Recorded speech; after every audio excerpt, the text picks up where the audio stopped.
Boa noite, pessoal. Dando continuidade ao projeto do BRITS, da Educação Continuada da Pediatria. Hoje a gente tem a oportunidade de ter o nosso diarista, Igor Colasso, para dar mais uma aula.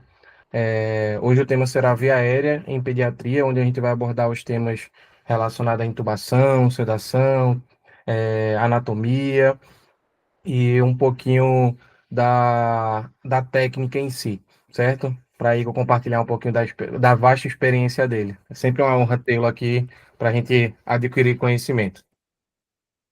Obrigado, Alexandre. Não sei se estão me vendo, mas a gente vai seguir assim mesmo. Tem dificuldades técnicas aqui para resolver, mas vamos em frente. Veja, essa aula deveria ser teórico-prática, certo? Mas a gente não tem laboratório e, por enquanto, a gente faz ela teórica, dividida em duas partes, porque ela ficou um pouco extensa. Então, primeiro a gente vai falar de anatomia, de fisiologia, de posicionamento, materiais, e a técnica da intubação em si. Eu vou deixar a segunda parte explicando sobre a sequência de intubação do ponto de vista de medicação, as diferenças, as medicações em si, complicações e um pouquinho de via aérea difícil, tá? Então, para começar aqui, a gente vai falar uma frase que é um clichê, todas as aulas de pediatria, quase todas elas têm essa frase, mas para esse tema em si, ela é fundamental. É fundamental a gente relembrar as diferenças fisiológicas e anatômicas da criança, porque vai fazer diferença na técnica do que a gente espera da resposta desse paciente às medicações que a gente fará e a gente se preparar para as complicações, tá? Então, primeiro de tudo, são as diferenças anatômicas. Aqui está listado várias diferenças anatômicas da criança em relação à referência Igor, que com deixa eu os te adultos. atrapalhar, desculpa. Tá aparecendo na tua tela um negócio assim, meetgoogle.com para partilhar o seu ecrã. Tem como tu apertar ocultar para o slide aparecer todo? Ah, tá. Pronto, perfeito, pode seguir. Mas aqui não é para a gente decorar, tá? Eu vou falar um pouquinho de cada uma das partes mais importantes. A nossa referência anatômica sempre é o adulto, obviamente, e a gente precisa entender essas diferenças, né? Primeiro, em relação à anatomia, o crânio da criança é muito maior proporcionalmente ao corpo, principalmente o occipital, que é bem mais proeminente, o que dificulta o posicionamento dessa via aérea quando o paciente está em decúbito dorsal horizontal. Então, a primeira implicação prática da anatomia é evitar esse posicionamento, né, decúbito dorsal horizontal, porque a gente naturalmente já vai provocar uma dificuldade ventilatória aí, uma dificuldade de retificação dessa via aérea e pode até causar uma obstrução diante de um quadro patológico. Segundo a epiglote, né, que é a nossa grande referência anatômica na hora da intubação, é a ela que nós procuramos na laringoscopia, para depois a gente fazer o ajuste fino e conseguir ver o introito glótico. A epiglote, principalmente de menores de 2 anos, ela tem esse formato de ômega, ou seja, ela é estreita. Ela também é mais alongada, o que faz com que ela geralmente seja mais caída, né? Ela é mais caída por ser mais alongada e é mais caída porque possui menos tecido cartilaginoso. Ela faz um flop. Então, muitas vezes você fez tudo correto, mas não consegue visualizar toda a anatomia do introito glótico para a introdução do tubo. Ela acompanha a laringe e, consequentemente, a nossa epiglote é mais cefálica e mais anteriorizada, certo? Diferente dos adultos, ela fica mais cranial e mais anteriorizada. Só relembrando aí a anatomia, a gente tem aqui as aritenoides, que são também mais próximas nas crianças, e o objetivo da gente, depois de visualizar a epiglote, é achar as cordas vocais para guiar a nossa introdução do tubo. Então, a diferença anatômica aí, desde um bebê para uma criança e para adulto, né? Você vendo que a epiglote vai perdendo esse formato em ômega, vai abrindo mais, o que deixa uma área de visualização do introito glótico mais facilitada. As aritenoides se afastam com o passar do tempo também, levando a uma abertura maior, que atrapalha menos com o passar do tempo essa primeira entrada, nesse primeiro momento aí, que é passar pelo introito glótico. A laringe da criança, ela tem esse formato cônico, diferente do adulto, que é cilíndrico, ele mantém mais ou menos o mesmo, a mesma área de luz na laringe, encontrando ali com a traqueia. A da criança, ela tem um formato cônico. Isso se dá porque o primeiro anel, que envolve completamente a laringe, é o anel cricoide, ele é mais estreito. Então, você tem uma entrada glótica mais aberta, mais alargada, e logo posteriormente, logo na sequência, você tem uma área mais estreitada. A laringe é mais superior, como eu já falei, adulto vai ali ser encontrada em C5 até C6, e criança C3, em recém-nascidos lactentes a gente vê de C1 a C2, ou seja, ela é bem mais superior, mais cranial, e mais anterior, o que significa que na prática a gente vai ter escalas de Cormark, que eu vou falar mais na frente, piores. A visualização ou do score de Pogo ou score de Cormark é pior, por conta dessa anteriorização natural, fisiológica, da laringe das crianças, certo?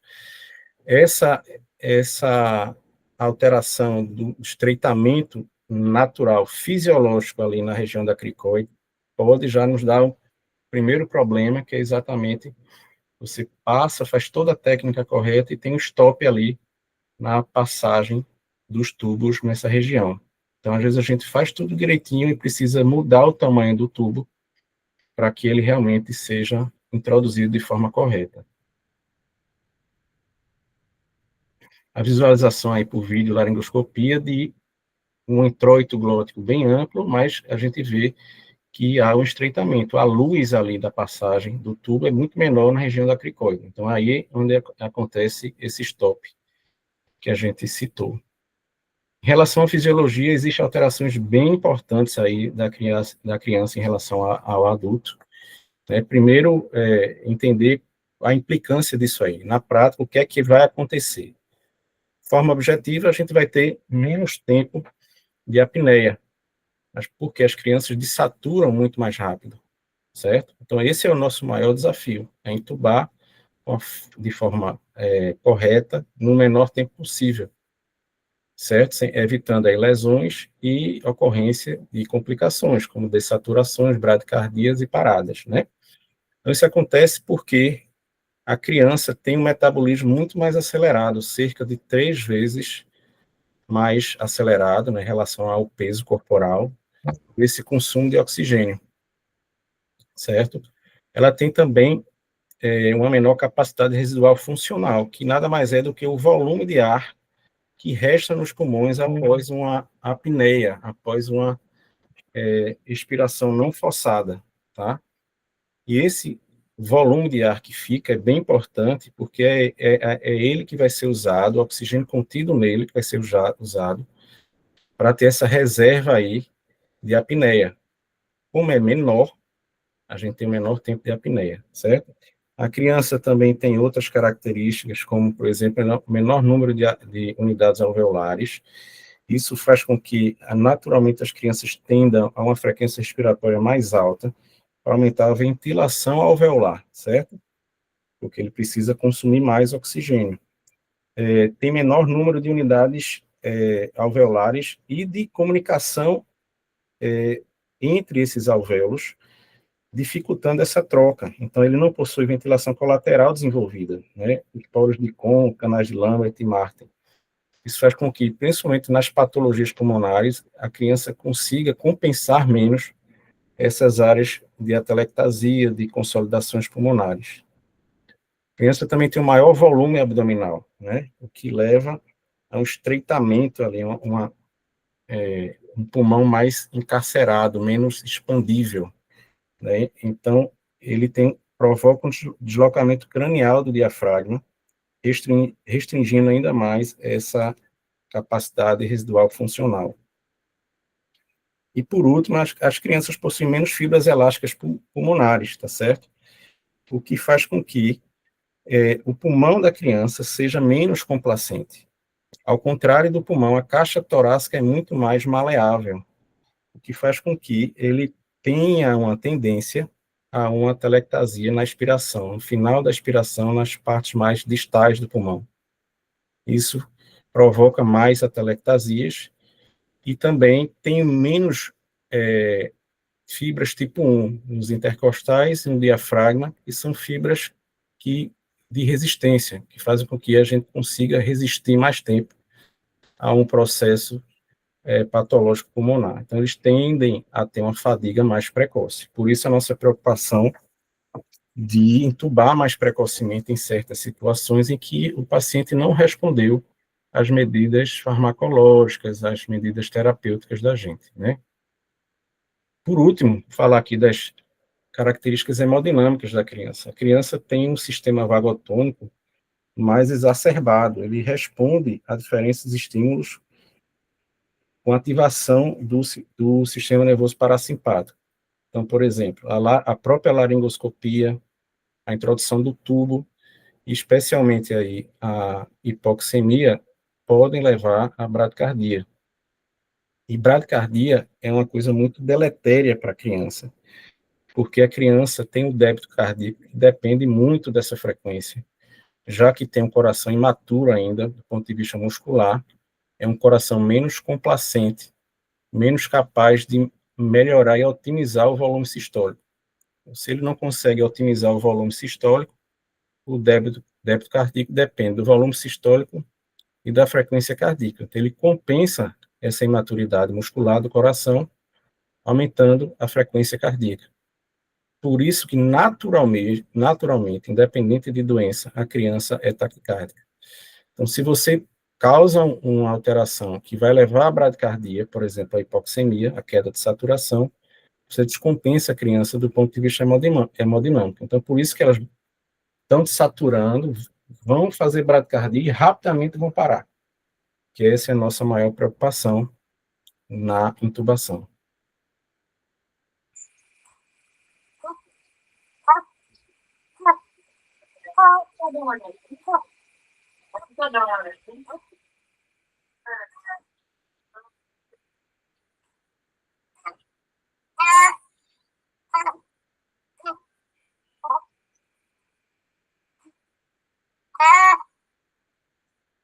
Pronto.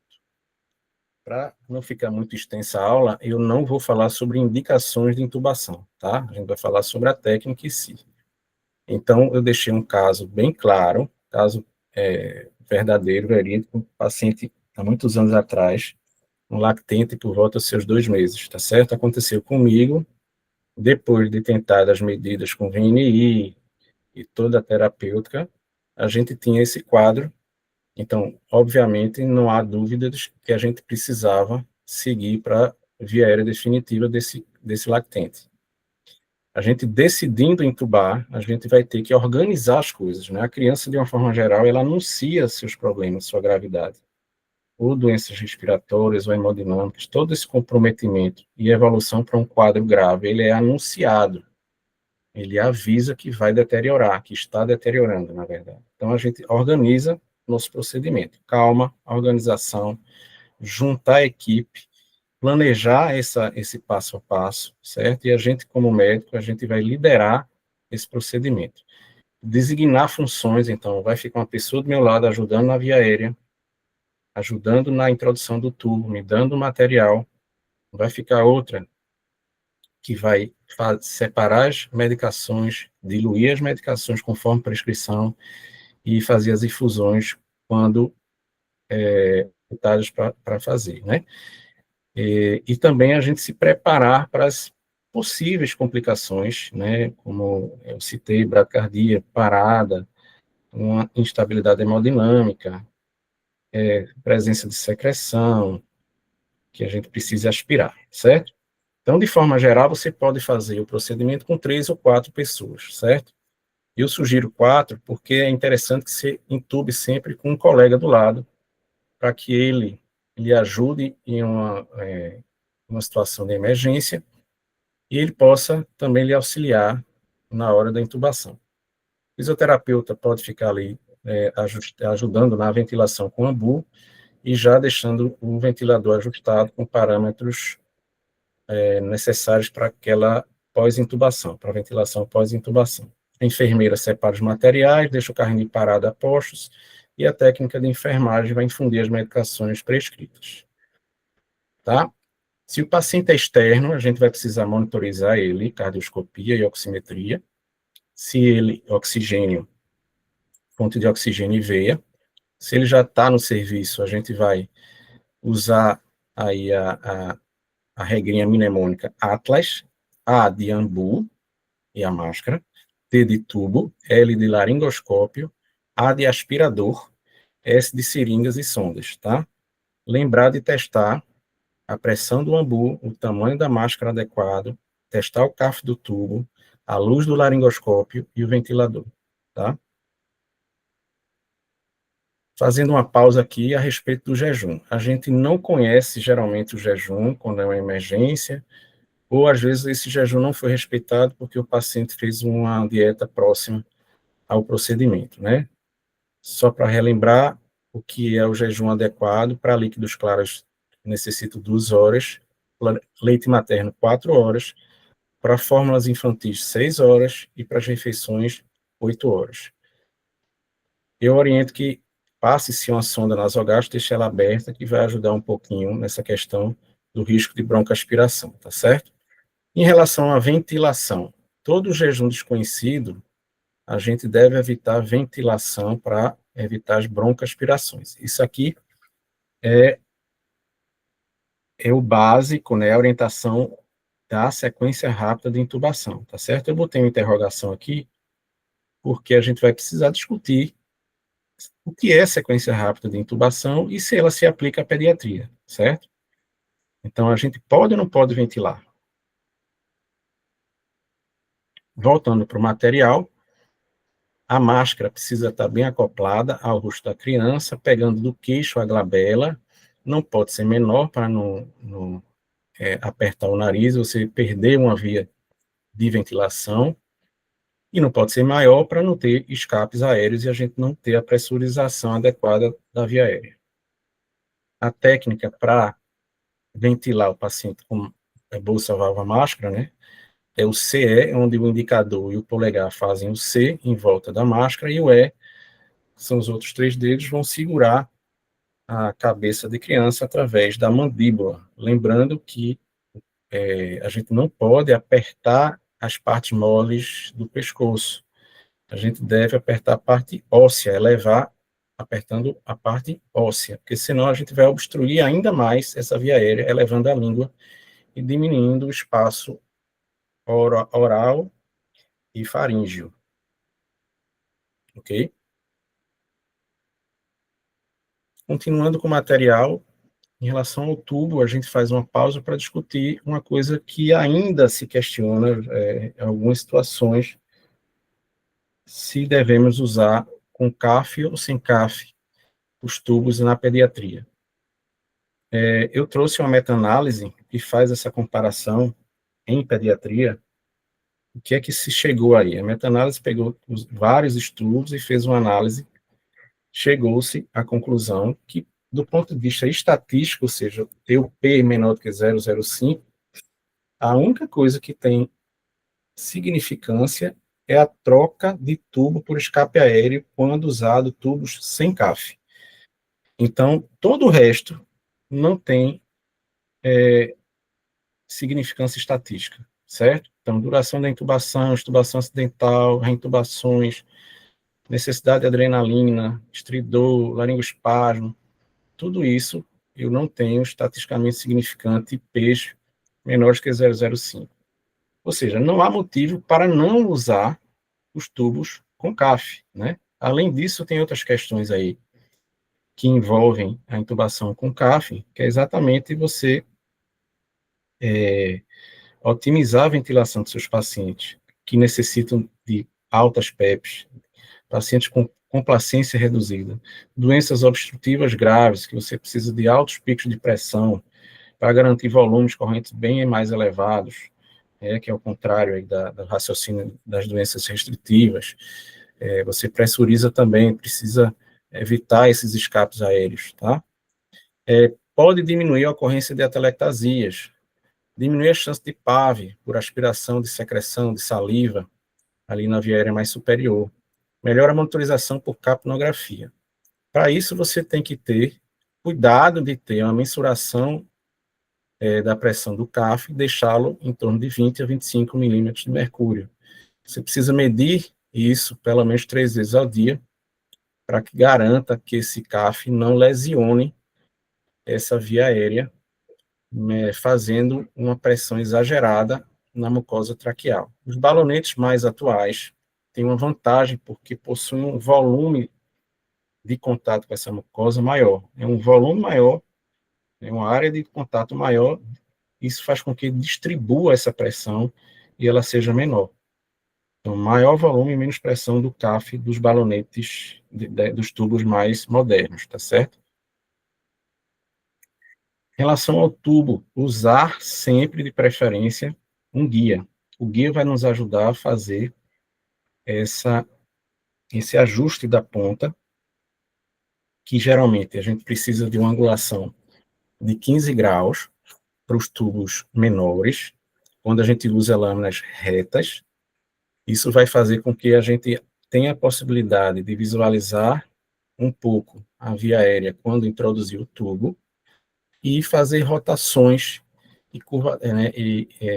esse raio de curvatura menor promove, dá uma chance de a gente fazer um giro do tubo em seu próprio eixo, para a gente conseguir introduzir na glote e passar, às vezes, pela região de estreitamento da cricoide, tá certo? Se você fizer uma curvatura muito elevada, como na figura abaixo, a angulação fica tão grande que você vai perder a introdução desse tubo.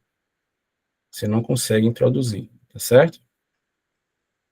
Já em crianças maiores, o tubo aqui nem é o adequado, uma foto que eu tirei, são para tubos maiores e crianças ou adultos maiores, certo? A gente faz essa curvatura em forma de taco de hóquei ou em C, tá? Tamanho do tubo é aquela velha fórmula, não tem nenhuma novidade aqui, idade sobre 4 mais 4, quando sem CAF, idade sobre 4 mais 3,5, quando usados tubos com CAF. Até onde a gente introduz, a fórmula pode ser idade mais 12 dividido por 2, ou pode ser, para memorizar mais facilmente, o tamanho do tubo vezes 3 em centímetros, vai dar a marcação que a gente até onde a gente deve introduzir ali no lábio do paciente, certo? A lâmina do laringoscópio pode ser de 0 a 4, onde 0 a gente usa para os recém-nascidos, até 1 ano de idade a lâmina 1, a partir de 2 anos a lâmina 2, acima de 6 anos a lâmina 3, e aí adolescentes e adultos, lâmina 3 ou 4, a depender do tamanho desse paciente, quanto longilíneo ele é, tá? Entre 1 e 2 anos vai depender do tamanho do nosso paciente, pode ser a lâmina 1 ou pode ser a lâmina 2. Temos as lâminas curvas, a de Macintosh, e as retas de Miller. Uma forma de você fazer uma segunda conferência do tamanho da lâmina do laringoscópio é medir a parte livre dessa lâmina, dos dentes incisivos inferiores até o ângulo da mandíbula, tá? Tanto para a lâmina reta quanto para a lâmina curva. Muito semelhante seria a introdução da lâmina da cânula de Guedel, onde a gente coloca ali do ângulo da boca até o ângulo da mandíbula, para depois fazer a introdução desse dispositivo, que vai ser muito importante em crianças com dificuldades ventilatórias, tá certo? Em relação às técnicas para intubação, a gente vai falar agora um pouco sobre posicionamento, laringoscopia e as técnicas de Miller e Macintosh. Em relação ao posicionamento, são duas coisas mais importantes para uma intubação eficaz de primeira tentativa. É o posicionamento adequado e o uso correto das medicações, que a gente vai falar na segunda parte da aula. O que é que a gente precisa fazer com o posicionamento, né? A intubação aqui é uma intubação de visualização direta. Eu não estou usando dispositivos de vídeo, né? Nem videolaringoscopia, nem fibroscópios. Não é o caso, né? 99,99% da gente, a gente vai fazer a laringoscopia convencional. E a gente precisa alinhar 3 eixos, o oral, o faríngeo e o laríngeo. Para isso, a gente precisa posicionar nosso paciente de forma correta, para eles ficarem o mais alinhados possível para que na hora da laringoscopia eu só faça um ajuste final desse alinhamento dos eixos. De forma geral, a gente aprende que para fazer esse alinhamento, a gente precisa, para crianças até 2 anos de idade, botar um coxim subescapular, né, na cintura escapular, debaixo dos ombros. E para as crianças maiores, a gente colocaria um coxim embaixo da cabeça, tá? Não é que esteja errado essa orientação, é que ela não é completa, porque ela pode ser o suficiente, mas pode ser que não. Então, o que é que a gente orienta para vocês? Individualizem o posicionamento para cada paciente. Cada paciente tem um tamanho, um peso, um tamanho de cabeça, o tronco, se é mais magrinho, mais gordinho, se é obeso, se não é obeso, se tem disformidades torácicas, se é um paciente com microcefalia, com macrocefalia. Então, a regra é a gente individualizar o posicionamento para chegar o seguinte posicionamento. Posicionamento do cheirador, que é o sniff position, tá certo? É uma extensão, é uma flex, que o American chama de flex extension. Você faz uma extensão sobre flexão da cabeça. E você precisa de 3 posicionamentos aí. O alinhamento horizontal do meato auditivo com a fúrcula external é o mais importante deles. Você precisa deixar o meato auditivo alinhado horizontalmente à fúrcula external. As outras 2 posições são: o pescoço precisa estar aberto, precisa estar exposto, e a glabela, queixo, ou seja, o rostinho da criança precisa estar horizontalizado, certo? Chegando a essas 3 posições, a gente vai ter um melhor alinhamento dos 3 eixos, oral, faríngeo e laríngeo, tá? Vou dar vários exemplos aqui, vocês vão entender esse refinamento do posicionamento. Por exemplo, lactente aqui, uma cintura escapular, com um coxim sobre a cintura escapular. Tá legal? Aparentemente sim, mas você vai ver aqui que o meato auditivo não está alinhado à fúrcula external, então não está legal, né? Nem você tem uma horizontalização desse eixo do rosto. Aqui a única coisa positiva seria a abertura do pescoço, que está ok. Então a gente ainda não achou o posicionamento aqui. Outro exemplo semelhante em que houve a colocação de coxim sob a cintura escapular, em que a gente aparentemente tem um posicionamento adequado, mas ele ficou exagerado a cintura escapular, e tem uma radioscopia do lado direito aqui, mostrando que a gente termina dificultando o nosso alinhamento dos eixos, com essa cintura escapular muito exagerada, com esse coxim muito exagerado. Então, também não está legal. Você precisa alinhar o meato auditivo com a fúrcula external aqui, tá? O que é que aconteceria aqui? Você ia precisar de um posicionamento em que você ia ter que se agachar para entubar, porque você anteriorizou muito a via aérea do paciente. Então, você precisa se agachar, se ajoelhar, que não é a técnica correta. Se você está fazendo isso, é porque você não posicionou o seu paciente de forma adequada. Aqui, ó, quase. Podemos melhorar essa posição. Você está aqui com esse eixo, o alinhamento da fúrcula com o meato auditivo ainda não está horizontal, não está no mesmo plano, tá? Então, podemos melhorar um pouco mais aqui. Você vê que colocou-se um coxim, mas falta aqui elevar essa cabeça para chegar à posição do cheirador. E aqui, finalmente, a posição do cheirador. O que é que se fez aqui? Não interessa, minha gente. A gente precisa de posicionamento qual a gente chega a essa posição. Então, vai depender da anatomia do meu paciente, do tamanho dele, se ele é longilíneo, se ele é gordinho, se ele tem alguma alteração do tamanho da cabeça. Então, colocou-se um apoio sobre os ombros, colocou-se um apoio sobre a cabeça e chegou-se à posição do cheirador. Existe um alinhamento da fúrcula external com o meato auditivo, o pescoço está aberto de forma correta e o plano queixo-glabela está horizontal.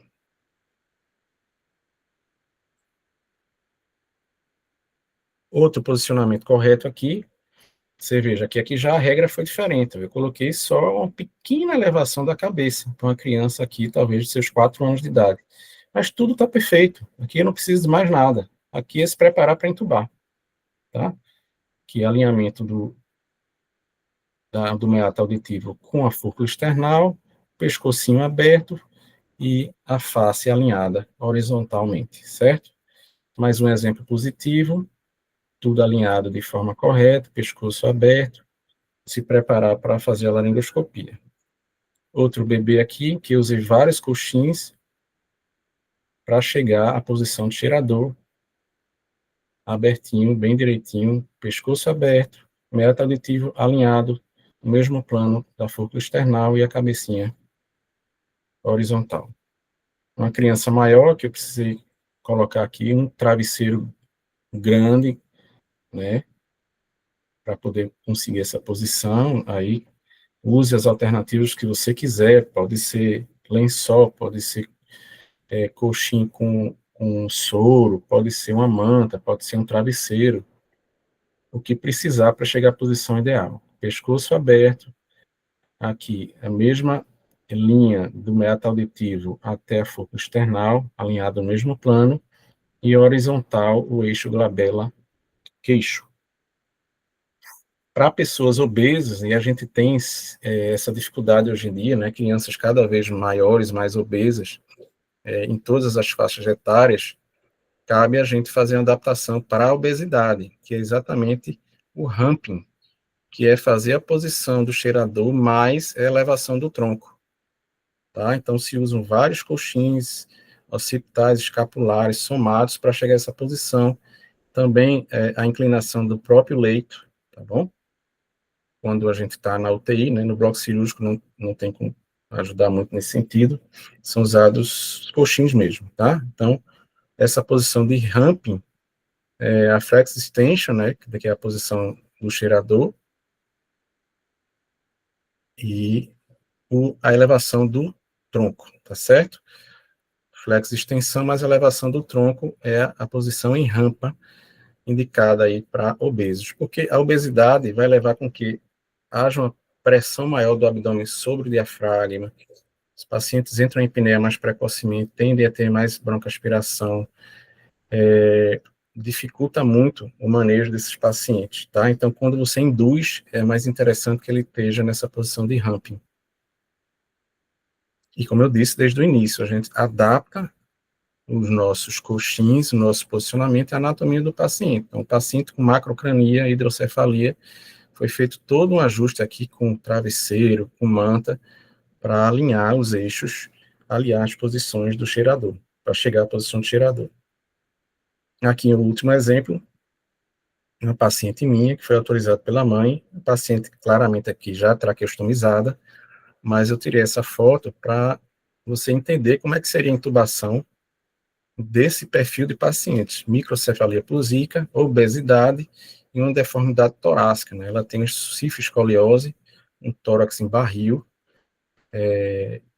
o que dificultaria muito a gente chegar a um posicionamento adequado. Então, muitos coxins, aqui uma elevação do tronco, faz com que a gente alinhe aqui a fúrcula external ao meato auditivo e tenha uma posição mais adequada para visualizar a via aérea dela. Ok? Então, posicionamento é tudo. Você faz uma intubação muito mais tranquila, sem fazer tanta força, sem se abaixar, se agachar. É até mais ergonômica para quem está fazendo, tá certo? Cansa menos a mão, você consegue introduzir o tubo de forma mais tranquila, sem lacerar, sem causar sangramentos. E aí evita as complicações. Ok? Posicionado o paciente, a gente vai fazer a etapa tão importante quanto, que é a pré-oxigenação. A gente já falou que a criança tem esse problema, né, de um metabolismo acelerado e uma capacidade residual funcional menor. Isso leva a um tempo menor de apneia, ou seja, as crianças desaturam 3 vezes mais rápido. Esse gráfico mostra isso para a gente, tá certo? Um adulto normal, sem doença, ele demora aí cerca de 7 minutos para começar a cair a saturação abaixo de 90. Já uma criança normal vai cair aí com um pouco mais de 3 minutos, mas aqui nem levou em consideração a criança doente, uma criança com uma morbidade respiratória ou hemodinâmica, que a gente sabe que na prática é muito mais rápida de saturação, tá certo? É bem mais rápido. Então, o que a gente faz com a pré-oxigenação é desnitrogenar esse pulmão, desnitrogenar a capacidade residual funcional, deixar o máximo de concentração de oxigênio ali, certo? Para ele suportar um maior tempo de apneia. Como é que a gente faz? A gente tem várias opções para pré-oxigenar. A gente pode usar a máscara de Ambu, ajustada ao rosto da criança. A gente pode usar a máscara não inalante. E a gente pode usar dispositivos que podem ser até mantidos durante o procedimento, que é o catéter nasal de alto fluxo, a ventilação, a VNI, certo? Nasal, e aí com a FiO2 de 100%, e o catéter nasal de baixo fluxo, o convencional, tá? Isso favorece a gente a ganhar alguns segundos preciosos aí, se a gente mantiver essa, esse fluxo de oxigênio, mesmo após a sequência de medicações, tá bom? É o que a gente chama de oxigenação apneica. A rigor, a oxigenação apneica clássica é usada com catéter nasal normal, certo? Bem instituído já para adultos, para criança ainda não se chegou. Realmente é não tem tanto ganho assim, mas como a gente considera qualquer segundo a mais um ganho, e não vai fazer nenhum mal para a criança e não vai atrapalhar nosso procedimento, a gente orienta que se tente o cateter nasal de baixo fluxo para que você mantenha essa pré-oxigenação apneica. Existem algumas orientações, né, algumas formas de realizar essa pré-oxigenação apneica. De forma geral, eu acho interessante você deixar 5 litros, de forma geral, 15 litros para adolescentes e adultos, tá? Pode também fazer 1 a 2 litros por minuto a cada ano de idade, no máximo de 15 litros por minuto, tá bom? Isso, na prática, ganha em torno ali de 20 segundos de apneia, ainda sem cair a saturação, que é bem importante para a gente, ajuda muito, tá?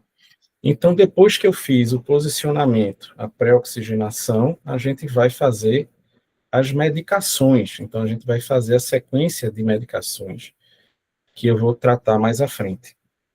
A gente agora vai pular para a parte final, considerando que a gente já fez a sequência de medicações, a gente vai fazer a laringoscopia. Vou falar da técnica. Primeiro de tudo, o que é que a gente vai fazer?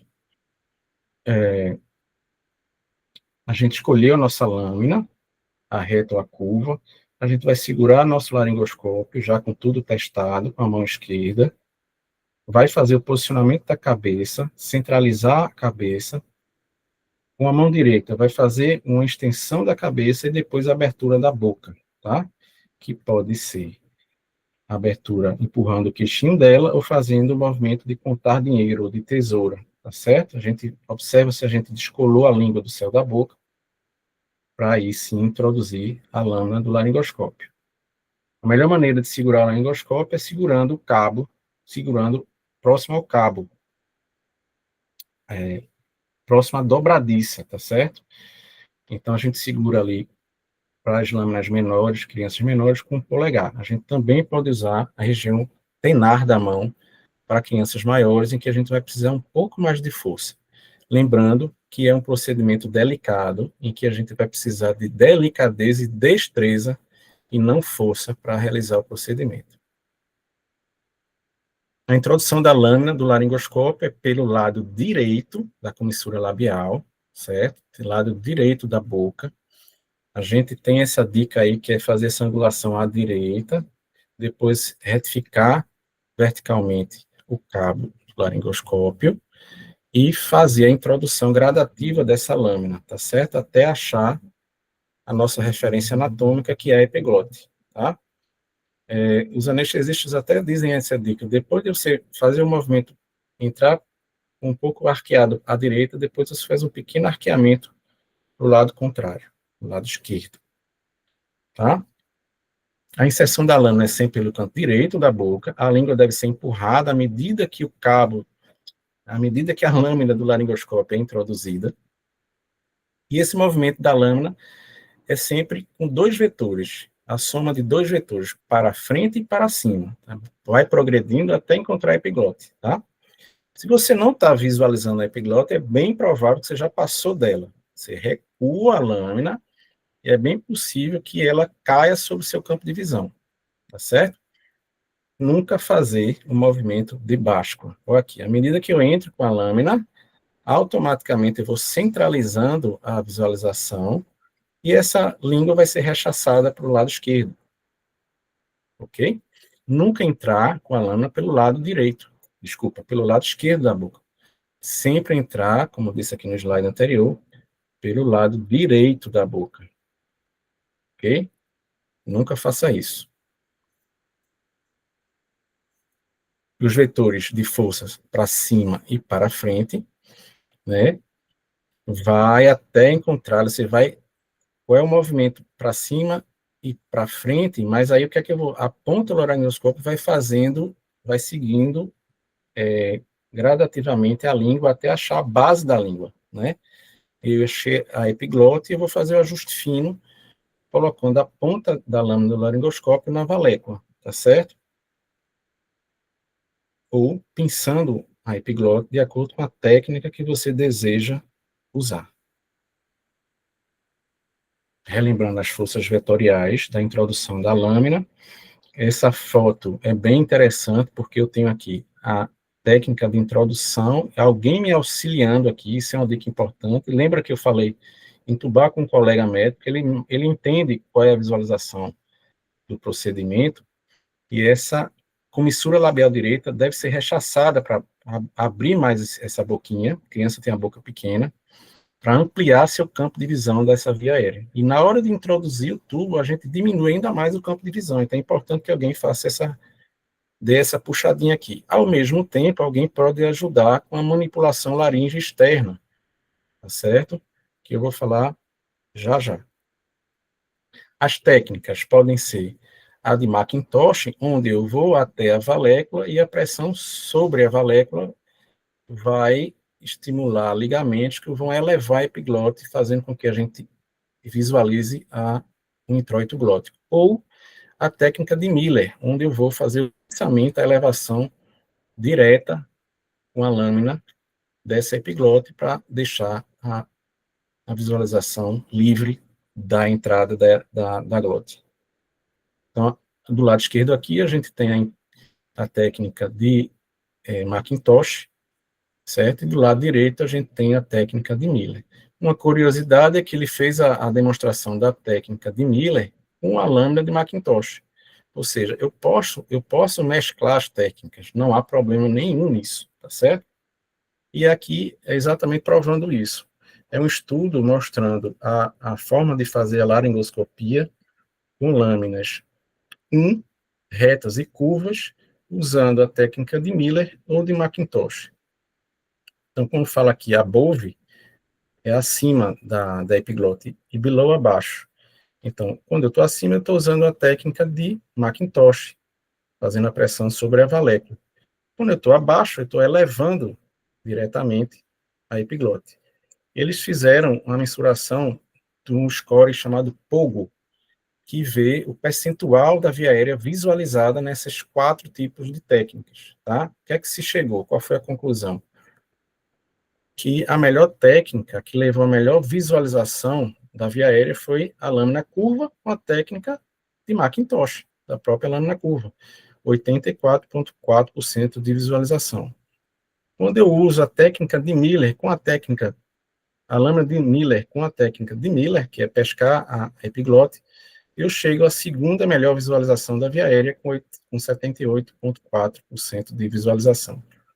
Em terceiro lugar, vem a técnica, a lâmina de Miller reta, usando a técnica de Macintosh, lá na valécula, eu faço isso com frequência em lactentes, mas é a terceira melhor visualização. E por último é quando você usa a lâmina reta e vai pescar a epiglote, ou seja, usando a lâmina reta com a técnica de Miller, você chega a 67,2% de visualização.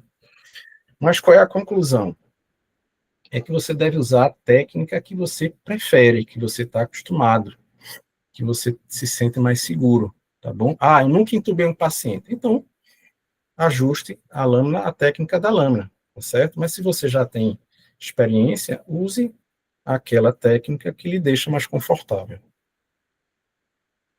Eu vou introduzir o tubo até a marcação que há nos tubos, sejam duas marquinhas pretas ou uma maior, única marquinha preta, e vou introduzir até ali, nas cordas vocais. Chegando nas cordas vocais, essas marquinhas já é o suficiente. Depois eu vou checar com raio-x, né, e com a numeração no lábio da criança, com aquela regra que eu citei, de peso vezes 3. Manobras adicionais. Então, o que é que a gente tem aqui? A manobra de Selick. O que é a manobra de Selick? Ela existe para evitar regurgitações. Não é indicado na pediatria, porque quando você faz a pressão sobre a cricoide, para que ela, indiretamente, obstrua o esôfago e evite regurgitações, refluxos, esse conteúdo gástrico reflua, isso não serve para crianças em até 8 anos de idade, porque grande parte, chega a cerca de 45% desses esôfagos são lateralizados em relação à via aérea. Então, não adianta fazer essa manobra. O que há, na verdade, um benefício bem interessante é fazer a manipulação laringe externa, que tem outro objetivo, é visualizar melhor a via aérea através de compressão externa também da cricoide, tá certo? Você pode fazer de forma aleatória, mas de forma geral você vai fazer uma compressão para dentro, para cima e para o lado direito. Então, burp é uma sigla que é você aperta, eleva e, e puxa para o lado direito. Então, backyard, upward, right pressure. Então, aperta, sobe e vai para o lado direito. Isso ajuda demais a visualização, principalmente naqueles lactentes, com aquele flopping da epiglote, com aquelas aritenoides tão próximazinhas que atrapalham a introdução do tubo. Isso vai dar uma ajuda importante na hora de você colocar o tubo e ele não escorregar para o esôfago. Aqui uma laringoscopia, onde você vê, eu cheguei à referência anatômica, cheguei na epiglote, fui na valécula, fiz a pressão, mas assim, não está legal ainda, eu não estou visualizando. De lado, para entubar, o risco é muito grande de a gente não visualizar. Opa, agora alguém ajudou. Tanto houve um ajuste fino da própria lâmina do laringoscópio, como provavelmente alguém fez uma manipulação laríngea externa e você visualizou diretamente as cordas vocais. Aí sim dá segurança de introduzir o tubo. Outras manobras, elevação do tórax ou da cabeça, isso é mais em situações de guerra, né? Um pré-hospitalar, o paciente no chão, no hospital, no UTI, a gente tem tempo, geralmente, de fazer um posicionamento com os coxins, como a gente já falou. Uma situação especial seria suspeita de lesão cervical, onde a criança vem com colar cervical e a gente não consegue entubar com colar cervical. A gente vai precisar retirar o colar e vai ter uma estabilização manual com um auxiliar, fazendo a elevação, né, a extensão da cabeça de forma lenta, cuidadosa, até uma posição mínima necessária para a visualização da via aérea em intubação, tá certo? Então, como se fosse assim, ele vai estender a cabeça até o mínimo para que eu visualize e intube, com muito cuidado. Pós-intubação, vou conferir se o paciente está intubado. Então, passei o tubo, vou já observar ali se há uma névoa naquele tubo, que já é um sinal de que você intubou de forma correta, tá? A outra forma é auscultando o paciente, primeiro na região epigástrica, para, se você escutar aquela ausculta ruidosa, com uma ventilação do ambu, né, grosseira, borbulhante, na região epigástrica, é possível que você tenha entubado o esôfago. Depois você vai para as regiões axilares dos dois tórax e ver se há um murmúrio adequado, se está ventilando o pulmãozinho e se está ventilando de forma simétrica. Outra forma de você visualizar, na verdade, confirmar a intubação é através de capnografia, mas é um recurso muito pouco disponível. E, por fim, a radiografia de tórax, onde a gente vai olhar a posição do tubo e, objetivamente, a gente quer que ele fique ali em torno de 1 a 2 centímetros da carina. Existem outras referências anatômicas, mas para ficar mais resumido e objetivo, é a que eu prefiro, tá? Pode ser em relação a vértebras, pode ser em relação à contagem das costelas, melhor visualizar em relação à carina.